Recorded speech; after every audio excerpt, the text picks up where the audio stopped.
तो एक व्यक्ति बहुत धनवान था, बहुत पैसा था। तो वो एक साधु के पास गया। उस साधु का बहुत नाम हो रहा था। नाम ऐसे हो रहा था कि उसकी भगवान से डायरेक्ट बात होती है। तो व्यक्ति उनने कहा भी चलो ऐसे व्यक्ति से मिलना चाहिए जिसकी डायरेक्ट भगवान से बात होती हो। ढूंढते ढूंढते उसे उस गांव में पहुंचे, उसको ढूंढा और उससे मिले और जाकर कहने लगे कि महाराज हमने सुना है कि आपकी भगवान से डायरेक्ट बात होती है। तो कहने लगे बच्चे ऐसा तो नहीं है, लेकिन आपको कुछ कहना हो तो बता दो। निरंकारी था, कोई अहंकार नहीं। उनने क्या, परमात्मा से जब आप मिलो तो उनसे कहना कि आपने मुझे बहुत कुछ दिया है, इतना धन संपत्ति दी है कि मैं 6 पीढ़ी 7 पीढ़ियों को बिठाकर खिला सकता, इतना धन है मेरे पास।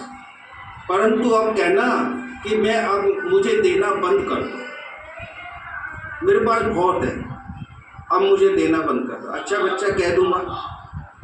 ऐसा कह करके वो व्यक्ति वहां से चला गया। 1 घंटे के बाद में एक व्यक्ति और आया, कहने लगा महाराज मैंने सुना है आपकी डायरेक्ट भगवान से बात होती है। कहने लगे बच्चे ऐसा तो है नहीं, परंतु आपको कुछ कहना हो तो बता दो। उन्हें क्या, देखो मैं फकीर आदमी हूँ, मेरे पैर में चप्पल भी नहीं है, फटे हुए कपड़े हैं, बुरी हालत है, खाने के लिए अन्न के लिए परेशान रहता हूँ। तो परमात्मा से कहना भाई मुझे भी कुछ दे, मैं भी तो तेरा बच्चा हूँ। उन्होंने क्या, अच्छा मैं जो है भगवान से कह दूंगा आपके लिए।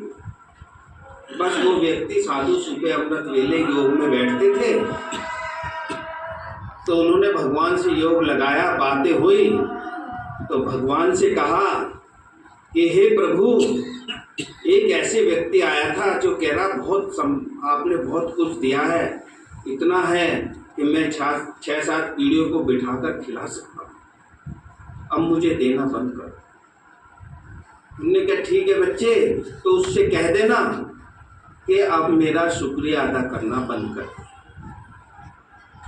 उन्होंने कहा ठीक है। एक बात में बात कर, फिर दूसरे की बात बताई कि एक और व्यक्ति आया था, बहुत गरीब था और वो व्यक्ति पैरों में चप्पल भी नहीं थी, फटे हुए कपड़े थे, दूसरे बदलने के लिए भी कपड़े नहीं, बहुत परेशान था। प्रभु वो कह रहा था मुझे भी कुछ दो, उसका भी कल्याण करो।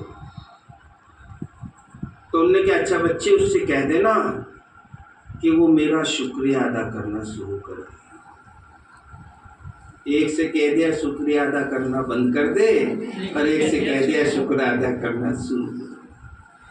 कल वो फिर दोनों व्यक्ति वहां पहुंचते एक करके, तो